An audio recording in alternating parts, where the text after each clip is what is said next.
Hoje à noite nós vamos conversar aqui sobre quando meu filho namora antes de quando eu quero com alguém que eu não quero. É um problema, mas o problema é nosso, o problema é nosso adulto, né? Não é um problema do adolescente. O adolescente não está com nenhum problema. O problema está no adulto que quer criar uma situação que é uma situação de controle da vida do seu filho, como se fosse possível, e ainda mais, escolher por eles a pessoa, né, com quem ele quer estar e ao mesmo tempo quando isso acontecer. Então, vamos tentar entender um pouco como é que a gente desenvolve a nossa sexualidade.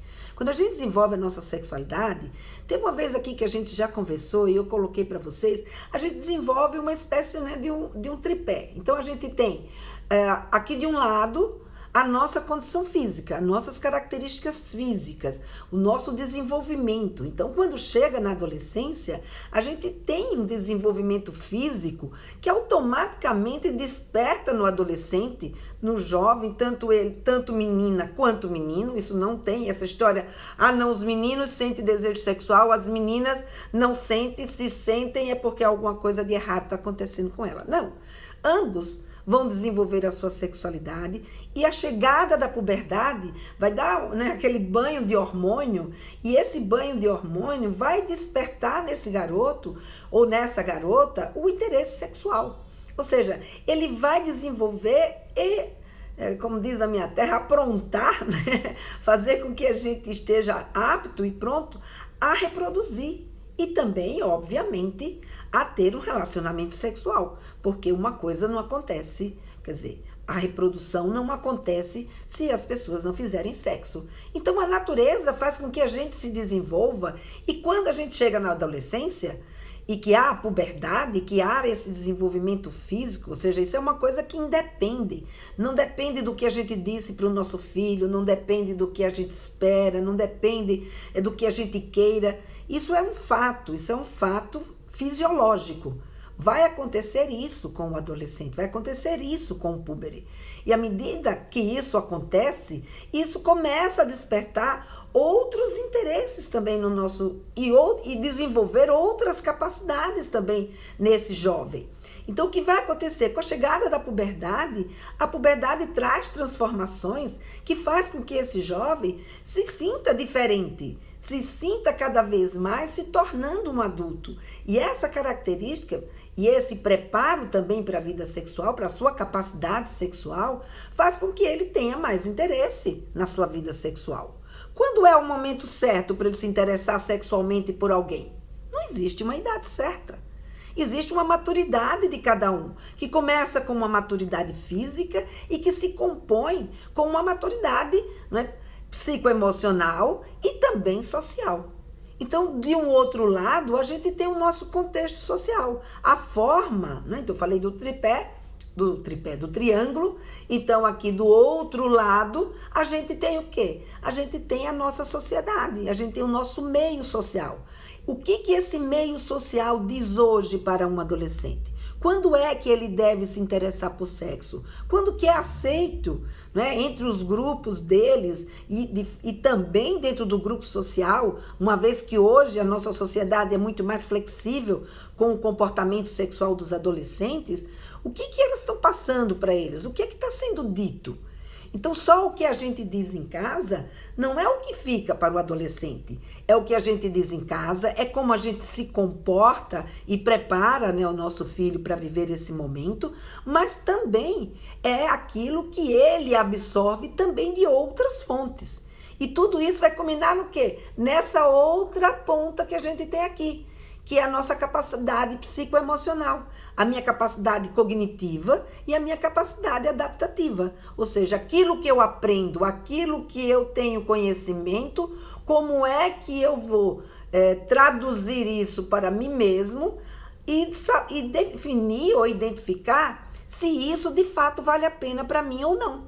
Aquilo que vale a pena eu guardo, testo, ponho em uso e vou me desenvolvendo. Aquilo que eu acho que não vale a pena, eu guardo, quem sabe eu uso numa outra oportunidade ou não, ou simplesmente descarto. Então, o que vai acontecer nesse momento é que nosso adolescente, ele é o único.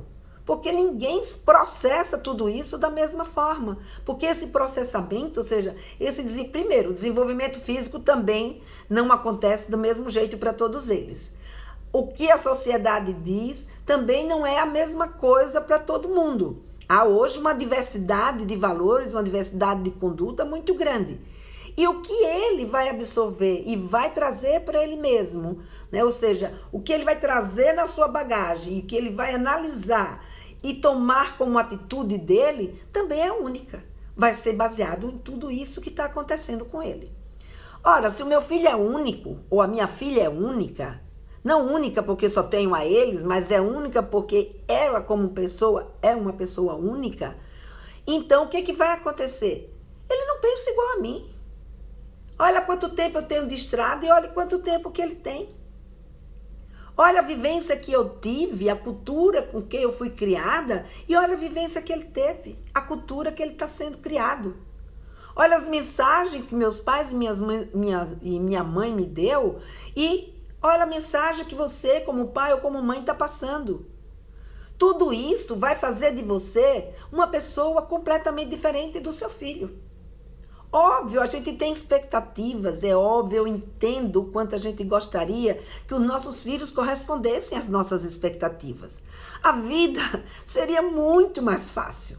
A gente seria, não sei se mais feliz, porque eu acho que a diversidade, ela faz com que a gente vá em busca de novos conhecimentos.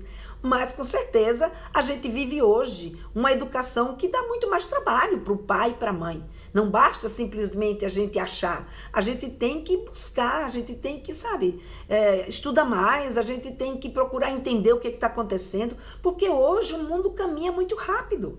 E os nossos adolescentes estão no meio desse mundo muito rápido. Então, o nosso filho não é o que eu penso, né? O nosso filho é o que ele é. Agora, eu preciso saber o que é que ele é. Então, eu acho que meu filho está muito novo para namorar. Por que eu acho que meu filho está muito novo para namorar? Então, o que está acontecendo? É importante que a gente se questione, porque o problema não está no adolescente. O problema, se é que existe, eu acho que existe um conflito de interesses, né? Está exatamente porque nós, como adultos, que já trilhamos, né, uma estrada muito mais longa, que temos mais experiência, que estamos enxergando coisa que provavelmente ele ainda não está enxergando, que somos capazes de complementar o seu conhecimento e até ajudá-los a enxergar coisas que eles ainda não são capazes de enxergar. Então, nesse momento, estou vendo aqui que a Verônica fez um comentário. Se esse filho começa a se relacionar com uma pessoa diferente da linha que esse pai tentou educar esse filho. Por exemplo, se o namorado ou namorada tem hábitos de beber, como se comportar diante da questão? Então, Verônica, é exatamente diante disso, e aí aproveitando, né, que a Verônica colocou a pergunta dela, como fica difícil acompanhar a pergunta e depois o Instagram ele vai subindo essas perguntas e eu não tenho mais acesso a elas, pelo menos dentro do espaço que eu estou vendo aqui, né? E é na minha limitação com a tecnologia, eu vou pedir que vocês deixem para o final da minha fala para vocês fazerem pergunta, pode ser? Senão eu vou me interrompendo e aí eu perco também meu raciocínio. Mas é exatamente isso que a gente está conversando, né, Verônica? Então, não é... Primeiro, a gente saber por que eu não quero, né? Segundo, o que existe? Se existe, por exemplo, como esse exemplo que a Verônica trouxe, não, o namorado bebe ou a namorada bebe e isso é um hábito que nós não temos em casa. Bom, mas se é um hábito que vocês não têm em casa, proibir não é o meio de vocês, conseguirem que os seus filhos simplesmente obedeçam. Só porque eu não quero, só porque na família isso não existe, ou a gente não desenvolveu esse hábito, ou porque, essa garota ou esse garoto não bate com os mesmos costumes, não bate com o meu mesmo nível social, ou não bate com a idade que eu esperaria que meu filho namorasse, ou que a minha filha namorasse, as condições, enfim, vai ter N questões pelas quais os pais não vão querer ou não querem um determinado namoro entre os seus filhos, ou um determinado momento. Agora, essa questão que eu quero trazer aqui não é uma questão que é, sabe, anormal, né? Ou seja, os adolescentes, eles se encantam. Quem é que define por quem a gente se encanta? Quantas vezes, meu Deus do céu, eu vejo as pessoas dizerem uma para as outras: para de chorar por fulano, você não vê que fulano só lhe machucou, você não vê que fulano não presta, você não vê que fulano bebe, você não vê que fulano fuma, Mas não basta falar. Porque falar, você acha que ele não está enxergando isso? Você acha que quem está com aquela pessoa que está sofrendo não está percebendo que está sofrendo, que aquela pessoa faz ela sofrer? Mas só que não é assim que a gente muda de conduta. Não é assim que eu deixo de gostar de uma pessoa só porque o outro me disse que não era mais para eu gostar dele. Porque ele não gosta dele, então eu teria que não gostar também. Só que quem a gente escolhe para gostar, a gente não tá na nossa... Assim, não é uma coisa premeditada, é algo que está aí na nossa construção, que vem desde a nossa infância. E que a gente vai criando, né, segundo o John Monnet, ele diz que a gente vai criando uma espécie de um mapa do amor aqui dentro da nossa cabeça. Quem são essas pessoas que fazem parte do nosso mapa do amor? As pessoas que foram significativas para a gente.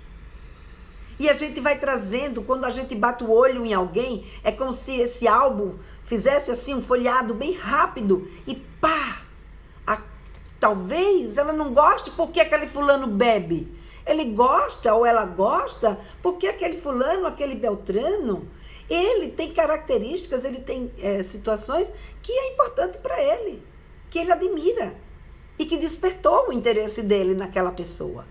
Então não é uma coisa, sabe, que ele gosta exatamente porque tem aquela questão que a família desaprova. Isso agora me lembrou uma passagem minha, né? Uma passagem minha quando eu conheci o Gilberto Gil. E o Gilberto Gil foi a Maceió fazer um show e eu tive a oportunidade de conhecer o Gilberto Gil. Nossa, foi a felicidade da minha vida, né? Conhecer o Gilberto Gil, sentar na mesma mesa com ele, conversar, né? Ele, saber meu nome. Poxa, eu era fã número 1 dele, né? E aí o que aconteceu? Minha mãe ficou enlouquecida com isso, porque o Gilberto Gil fumava maconha e ela achava que isso não era... Uma pessoa dessa não era uma pessoa com quem eu devia me relacionar e muito menos levar no aeroporto, que foi o que eu acabei fazendo. E eu lembro que ela, então, contou para o meu pai e disse que meu pai, então, ia tomar essa decisão de como era que eu tinha que lidar com isso. Mas eu lembro que o meu pai foi muito sábio e uma coisa que ele me disse foi: minha filha, se eu pudesse, eu colocaria todos vocês, né, os filhos, num pedestal. Mas eu sei que eu não posso fazer isso. Eu sei que você não foi levar o senhor Gilberto Gil, no aeroporto porque ele fumava maconha. Eu sei que você foi levar o senhor Gilberto Gil no aeroporto pelas qualidades de cantor que ele tem, pelo fato de você admirá-lo, né, dentro desse ofício dele, e não por conta de uma coisa que a gente desaprova. Então eu entendo você, e se eu pudesse, colocaria mesmo vocês todos num pedestal. Mas eu sei que eu não posso fazer isso, porque a vida de vocês não é a minha vida. E que você vai ter que aprender a caminhar sozinha por você mesma. Agora, a única coisa que eu digo para você é o seguinte: se você tiver em qualquer situação, nunca se deixe ser levada. A lei da física se aplica à lei da humanidade. E tanto a lei centrípeta quanto a lei centrífuga, tanto uma quanto outra, se ela passar a comandar a sua vida, a situação não está boa. Então você tem que encontrar o seu próprio equilíbrio. Se você se sentir insegura, desça 1 degrau, desça 2 degraus, desça 3. Agora, seja aquilo que você é. Faça aquilo que você tem convicção e faça isso de uma forma que você não se prejudique, que você aprenda a olhar. Então, o que aconteceu nessa conversa com meu pai? O meu pai não me proibiu de ver o senhor Gilberto Gil e nem me castigou porque eu fiz isso. Não foi um ato que ele também tenha aprovado, pelas circunstâncias, pela forma como ele enxergava esse tipo de situação. Agora, O fato dele me mostrar que a vida era minha e que eu tinha que aprender a caminhar com as minhas pernas e que eles me davam subsídios para que eu pudesse fazer escolhas positivas na minha vida, isso sim. Isso eu trouxe durante a minha vida inteira. Hoje eu tenho 63 anos de idade e carrego esse ensinamento do meu pai sempre, sempre, sempre, sempre. Nunca me deixo levar por nenhuma das forças. Eu tenho que estar no meu equilíbrio, porque o meu equilíbrio é quem vai fazer com que eu tome escolhas positivas. Se o seu filho seguir a sua cabeça, ou se ele seguir o próprio comando dele, ou seja, a cabeça de uma outra pessoa que pensa completamente diferente de você, ele, na verdade, ou seja, no caso, a cabeça do namorado ou da namorada, ele, no caso, não vai estar sendo ele mesmo, ele não vai estar em equilíbrio. E para ele estar em equilíbrio, ele precisa ter a bagagem dele, ele precisa ter a experiência dele, ele precisa ter a convicção dele. E isso ele só vai ter se a gente puder chegar perto. Se a gente puder colaborar, a gente vai poder fazer com que dentro dessa convicção que ele tenha os nossos valores participando dela. Agora, se eu me afastar, se eu brigar, se eu trombar, sabe, se eu for contra... Gente, vocês nunca viram, não é, aquela situação do amor proibido? Quem nunca viveu um amor proibido? O amor proibido, ele dura muito mais do que o amor consentido. O que acaba acontecendo entre esse garoto e essa garota? Eles agora são cúmplices de algo que o pai e a mãe não querem. Eles agora vão planejar os encontros, eles agora vão... Ou seja, eles criaram. Aí o pai e a mãe acabam dando uma motivação para que eles fiquem mais unidos. Agora, se em vez da gente proibir, a gente sentar, primeiro, se perguntar, por que eu sou contra? O que acontece de fato que me faz ser contra a esse namoro? Ou por que eu estou achando que o meu filho está namorando muito cedo? Se ele já entrou na puberdade, se ele já está com os hormônios dele funcionando, se ele está em um processo de mudança, tanto de corpo, tanto de pensamento, não é? Porque não é só o corpo, não é só a sua capacidade psicoemocional, mas também cognitiva. Ele agora começa a ver o mundo com outros olhos. E tenha certeza, papai e mamãe, não é com os nossos olhos, é com a contribuição da nossa experiência, mas os olhos são deles. E nesses olhos, quem enxerga não somos nós. Agora, se eu tiver a possibilidade de dialogar, de conversar, de saber o que ele pensa a respeito daquela situação, de você se colocar, por exemplo, você está namorando com uma pessoa que bebe. O que você acha disso? Né? Isso foi um motivo? Que motivo, sabe, isso trouxe para você? Como é que você enxerga esse tipo de situação? E ouve os filhos, gente. A gente precisa ouvir, a gente não precisa só falar. Então, essa é a mensagem, né, que eu quis trazer aqui para vocês. E principalmente, né, quando a gente se depara com uma situação que não é aquela situação que a gente gostaria ou que a gente tem expectativa, primeiro a gente se perguntar, por que eu não concordo? E pegar o porquê que eu não concordo, não precisa calar e abençoar e dizer, ok, filho, você manda. Não, a gente não precisa chegar também nesse extremo. Mas a gente precisa saber o que se passa comigo e o que se passa com ele. E a partir daí, juntos, a gente conseguir fazer uma negociação, fazer uma conversa, né? Entender e ver e argumentar e ver aonde é que ele está se colocando e dentro dessa colocação dele, aonde é que tem falha de informação ou de experiência que eu tenho e já vi e que posso complementar a experiência dele, o pensamento dele, ou a aprendizagem dele. Então, esse daí é que é o grande, sabe, é o nosso grande trunfo, é a gente ser complementar na educação dos nossos filhos. E não a gente ser um autoritário, porque o autoritarismo, ele pode até funcionar, né? Como diz lá no Nordeste, a ordem do patrão que ele dá e antigamente durava 15 dias, hoje em dia cai no pé. Então, se hoje cai no pé porque os nossos filhos têm muito mais poder, sabe, de análise crítica, de informação, de convivência, de liberdade, de privacidade, sabe, de convivência em grupo. Então, Isso tudo muda a forma de como eles aceitam o que um pai diz ou o que uma mãe diz. E por outro lado também a própria conduta dos pais. Como é que ele se impõe e ele se coloca dentro dos limites que são necessários. Então a gente tem sim que saber o que está acontecendo, saber por que a gente não quer e dentro daquele não querer, conversar e negociar os limites que você tem que colocar também. Porque também não é só porque ele quer que as coisas tenham que acontecer, mas tem que acontecer dentro de um acordo e não dentro de uma imposição. Porque a imposição vai durar enquanto você estiver lá vigiando. Na hora que você não tiver, acabou. Ele vai fazer aquilo ou ela vai fazer aquilo que a convicção dela vai dizer. E gostar de alguém nem sempre coincide com o que o pai ou a mãe quer que a gente goste. E, em geral, por ciúme, outras vezes por até se sentir ameaçado no seu controle em relação dos filhos, a gente, em vez de chegar perto e estar junto para ajudar, a gente acaba trombando e se afastando dos nossos filhos. Então, se vocês quiserem questionar agora, essa é a mensagem que eu queria trazer para vocês hoje, no dia do aniversário do meu pai, né, uma homenagem a ele e um ensinamento que foi muito precioso na minha vida e que eu gostaria de passar aqui para vocês. Quem sabe também pode ajudar vocês aí na orientação com seus filhos, né? Então, nós temos ainda um tempinho aqui, se alguém quiser, então, colocar mais perguntas. Algumas pessoas se colocaram, umas deu para eu comentar no meio, mas teve outras que, infelizmente, eu não consegui acompanhar.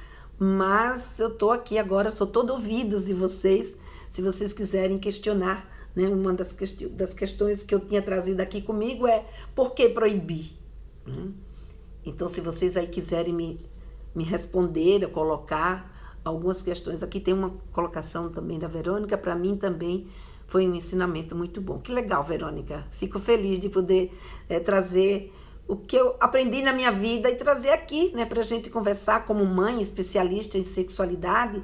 O que eu mais quero, né, é que a gente tenha essa comunicação e que a gente possa estabelecer, né, esse contato, porque muitas vezes a gente interpreta o comportamento dos nossos filhos de um jeito e esse jeito atrapalha a nossa comunicação e a nossa vivência com eles, né?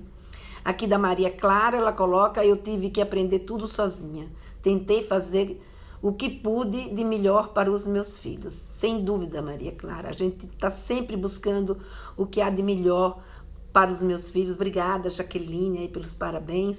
A gente sabe, eu não tenho a menor dúvida que nem o pai, eu acho, faz alguma coisa pensando no mal do filho. Mas às vezes a gente quando quer acertar, o nosso acerto está baseado naquilo que eu entendo que é o melhor para o meu filho. Mas não necessariamente aquilo que eu estou achando que é o melhor, ou o jeito como eu estou achando que é o melhor, pode ser que não seja de fato a melhor forma ou a melhor coisa para a vida dos nossos filhos. Então, muitas vezes a gente consegue, né, acertar de cara, né, nessa tentativa, né, de erros e acertos, a gente consegue acertar de cara. Mas para que a gente ficar desgastando a nossa relação se existe uma outra alternativa, que é conversar? Então, não é por mal mesmo que a gente faz isso. A gente faz isso às vezes porque esse foi o caminho que a gente aprendeu, essa é a experiência que a gente teve, essa é a referência que a gente traz com a gente. Mas a gente agora pode, sabe, abrir outras fontes, se informar mais. A gente hoje tem aí essa possibilidade, né, como a gente está tendo hoje, da gente conversar e ver um outro ponto de vista e ver uma outra forma de se ver um mesmo fato. E a gente vê se isso cabe dentro da minha concepção, da minha forma de lidar com os meus filhos e das minhas expectativas. Eu levo isso comigo e ponho em prática, né? Mas se não, eu simplesmente... Mas a conversa tentando fazer com o filho veja algo com os olhos dos pais não pode gerar falta de limites? Não. Você não precisa atender, não é uma questão de gerar falta de limites.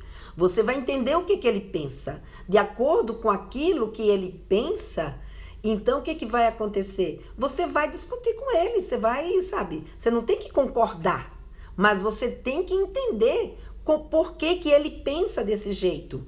E aí, de acordo com o que ele vai dizendo, você vai vendo qual é a situação e que coisas ou que ensinamentos você pode complementar o raciocínio dele para fazer com que ele entenda aquilo que você está querendo passar para ele.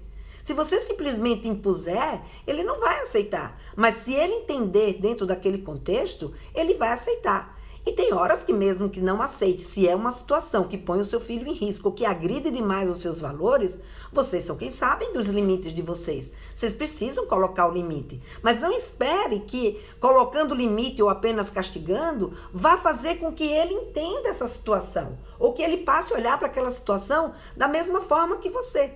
Ele talvez nunca olhe com os mesmos olhos da gente, mas provavelmente com os olhos dele. E os olhos dele não necessariamente pode ficar o mesmo depois de ter uma conversa que ele entenda e perceba que existem outras questões que fazem parte daquela decisão.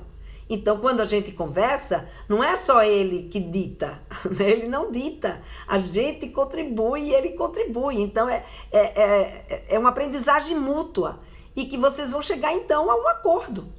E esse acordo envolve também colocação de limites e cumprimento dessas colocações de limites, porque muitas vezes a gente se deixa ficar desacreditado.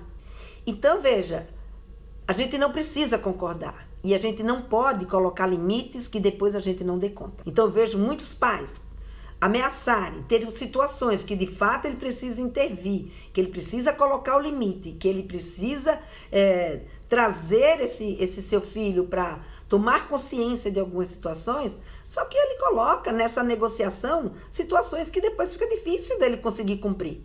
Como do tipo, ó, se você continuar assim, vou lhe tirar desse colégio, ou você não vai mais, sabe, usar o seu celular, ou você não vai mais jogar videogame, ou você não vai mais sair com essa sua amiga. E são coisas que a gente não controla. E que depois você acaba cedendo. E isso acaba, então, lhe desqualificando e fazendo com que os seus limites não sejam respeitados.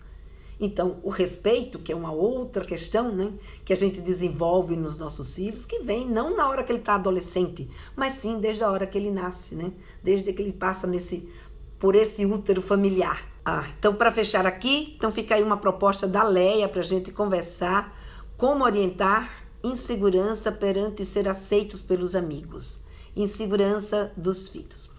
Bom, eu posso até ir trazendo, mas vocês vão ver que tudo que eu trago aqui está ligado ao comportamento sexual, porque eu sou uma educadora sexual. Então, o meu conhecimento, eu sou enfermeira de formação, e o meu conhecimento é um conhecimento sobre a sexualidade. Então, é óbvio que para eu entender a sexualidade permeia todas essas questões. Então, a gente vai poder conversar, mas a gente vai conversar dentro desse âmbito da sexualidade, porque é o campo que eu sei lidar. Então, eu posso até trazer, como eu trouxe aqui, outras questões que não foram exatamente com sexualidade para exemplificar, mas para a gente entender, né, e olhar sempre para a sexualidade dos nossos filhos.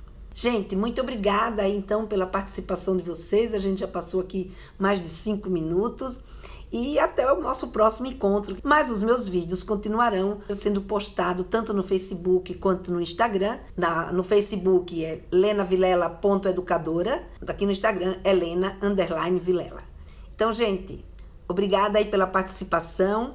Isso, ótimo. Não sei, alguma coisa, J. Silva me disse que mandou, né, um direct no meu Instagram. E eu vou dar uma olhada e vocês podem ir mandando também no direct do Instagram ou do Face. Enfim, podem se comunicar comigo sempre que vocês me mandam alguma pergunta ou fazem comentário. Deixem comentários nos vídeos, deixem comentário aqui na live. Isso tudo é uma interação de vocês comigo e que me deixa muito feliz. Até o nosso próximo encontro. Obrigada!